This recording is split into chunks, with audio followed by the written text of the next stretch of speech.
nigga, I do this. I thought you knew this. Pop that old shit out. By my dick, them sucker niggas play that. What's up, everybody? This is Marquise Dupree with Doc Sports. We all lit up in gold. Because why? Vanderbilt. Vanderbilt has just knocked off the number one team in the SEC. The number one team in the country. The number one team, well, let's just say America's team. Vanderbilt just played the game on the field, everything against them, and they won. This is what college football is about. This is why you play the games. This is why you put the teams on the field. You throw all the stats out and the predictions out, and you play the game. This is why. Because every week, there is an opportunity for a small school to win. And Vanderbilt, I don't care they're in the SEC, because y'all want to root SEC now. Oh, Vanderbilt is in the SEC. That was a good loss. Well, Vanderbilt beat Virginia Tech, ACC 34-27. Vanderbilt lost to Georgia State. And they lost to number 7, Missouri. Which Missouri, I understand. Number 7, good loss. I understand that loss. And they beat number 1 Alabama tonight. 40-35. Quarterback pivot. Know who his idol was? Know why he went number 2? Because of Johnny Manziel. Johnny Manziel. And when you look at the quarterback play, the quarterback play, you get it's crazy how you can see a small quarterback that wasn't even on anybody's radar, wasn't highly recruited out of school. Keep in mind, Alabama is that now. Alabama have all the 5 stars. Alabama has the highest paid coaching staff. Alabama has college football, every accolade in the last 20 years that you can give a football team. Matter of fact, what was so funny, you can see the announcers slowly change. Oh, Alabama is a great contender. Oh, Jalen Milroe is a Heisman Trophy winner, which, he could be. One loss doesn't do that. Ryan Williams. Oh, Alabama. And you can kind of see as well, Alabama, they in trouble. You guys got to get up out of your recliners. And it's already in the recliners. And this is what a running quarterback does for you in today's college football. And trying to get into everybody. You cannot have a stationary quarterback unless he's just awesome. Unless he's just really huge. I'm talking about 7 feet, 250 pounds, and he's standing in the pocket and he's just throwing darts in small windows. And then he turned around and he turned the ball into to a 5-star running back or tailback that's going to get 10 yards or 5 yards every time he touches the ball. That quarterback, that offense doesn't exist right now in college football. So you have to run. You have to read plays. You have to know when to pull it. You have to know when to throw it, especially against a number 1 defense like Alabama. Number 1 defense like Alabama. Oh, I don't want to hear it. Alabama has done everything they need to do up to this point, except for beat Vanderbilt. They didn't do that. You know why? Because Vanderbilt was given an opportunity on the field to play the game. This is why you play the game. This is why you match your teams up. This is why it doesn't matter who's hurt. This is why you play the game. And this is also why you need a running quarterback. And when everything's starting to happen and you can feel it coming, the fans get behind you, the players get behind you, the coaches get behind you, and there's no unstopping. There's no stopping you. Vanderbilt has done something Georgia couldn't do or didn't do. You can tell me it was a lag over. I don't care. It's Vanderbilt. But I know what I know what all the fans are going to say. It's the SEC. It means more. It means more to Vanderbilt, doesn't it? It means a lot to Vanderbilt. How much did it mean to Bama? Now, don't get me wrong. Alabama cares. Alabama shows the fight. Alabama is a damn good team. Just on this night, Vanderbilt was better. And this is why you play the game. This is why you take all the stats and you put the Davids against the Goliaths and you let them collide. And there were some bad calls in this game. Y'all do know that, right? I felt like there was a lot of holding, like always. You know, there was a lot of holding. Alabama does a lot of holding on the interior line. You can see how they cuff the jerseys, and you can say everybody do it, but Alabama does it best, and they don't get the calls. They don't get the call. This is why you play the game, folks. This is why college football is so great. This is why I love college football, and we do too. It's just when you come on, I mean, everybody does, not just we, but everybody does. This is why, you know, when your team, how can I say this, is doing good, you don't really see these small defeats. Well, Alabama, you got a small defeat. How you go going forward? How you get over the hump? How? I think you'll get past it. You know, I don't, but don't tell me that it means more.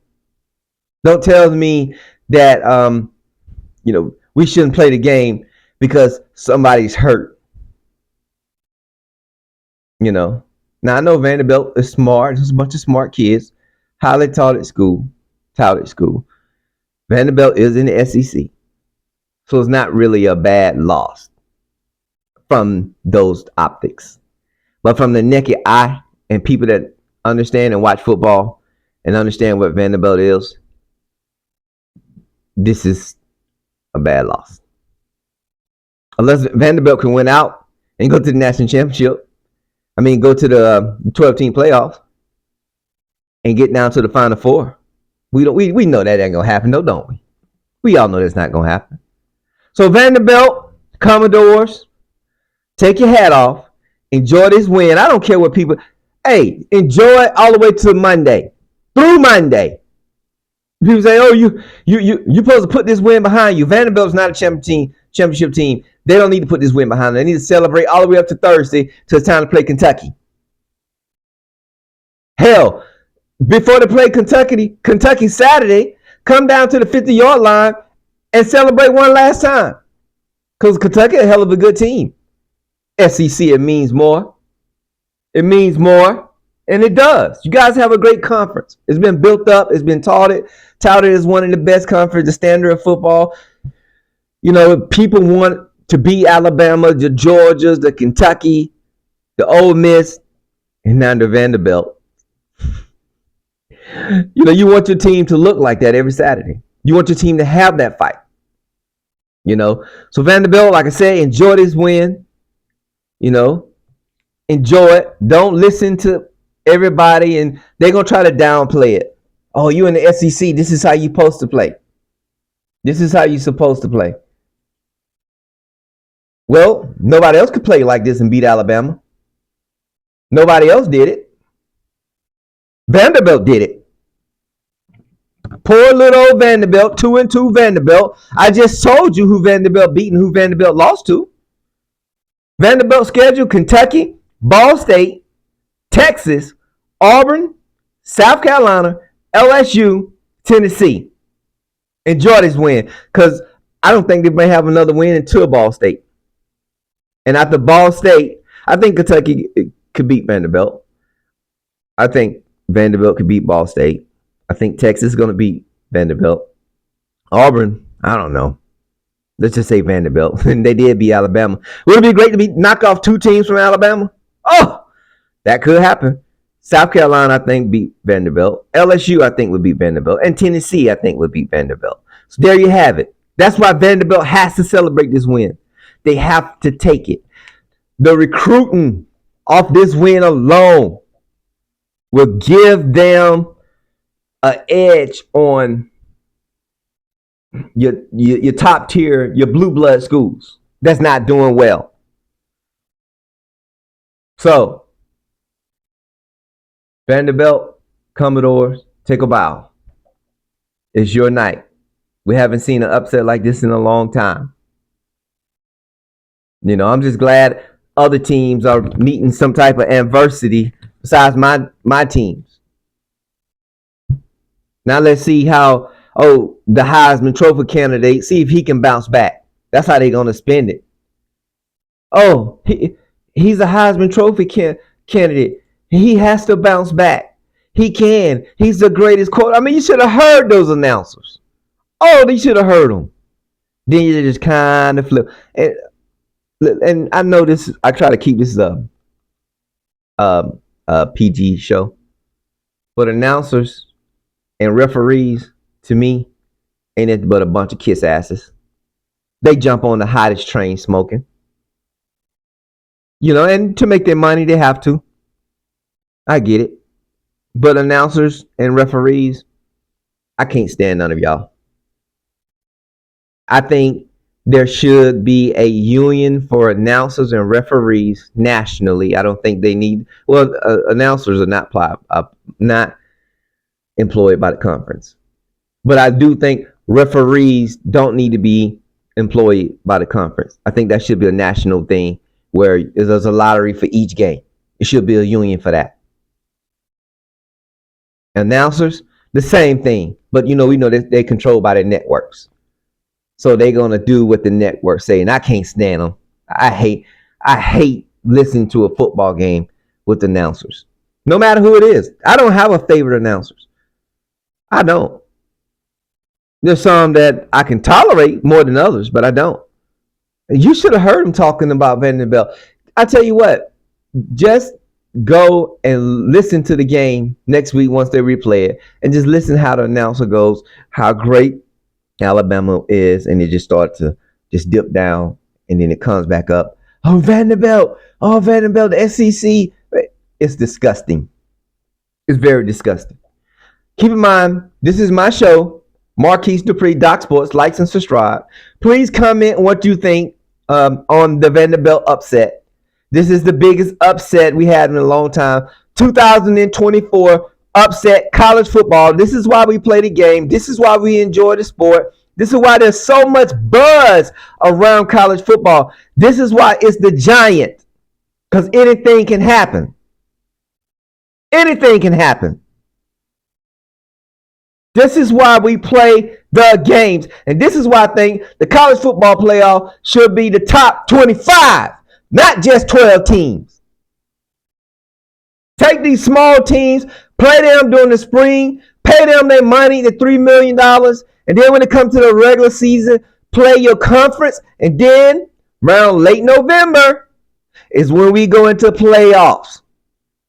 And the playoff championship game, college, it should be played New Year's. Play it on New Year's, in the college football, New Year's. Play it, that's the final game, not after New Year's. Play it. I'm telling you, man, y'all need to hire me, give me some money. Telling you, y'all need to stop playing games. Yo, I got degrees, I got all the accolades, I have everything. I send you my resume really quick. Yes. And I also have, what's the most important thing I have is my opinion and the ability to think with common sense. Again, this is Vanderbilt night. I just wanted to just jump on real quick, do a quick show. Like I said, everybody know how I root for it. My team ain't doing well, but I just wanted to show some homage and just kind of let people know this is why we play the game. My name is Marquise Dupree, like always. This is Doc Sports 2024. Please like and subscribe. Share with your friends, your family members, your co-workers, anybody in the sport world. Comment down below. And let me know what you think about what you saw tonight. A small running back type. Oh, and what was so interesting, Pevlik was throwing to a former I don't know if I'm pronouncing his name right, but he was throwing to a 4-star quarterback that played football with him. Who turned into a tight end? That's crazy. Think about that. And they was gashing Alabama. Gashing them. I want to say, was it Parvik? I don't know. Whatever it is, it's a winner tonight. All right, guys. Good night. This is Doc Sports. Peace. Love y'all. And I'll see you again.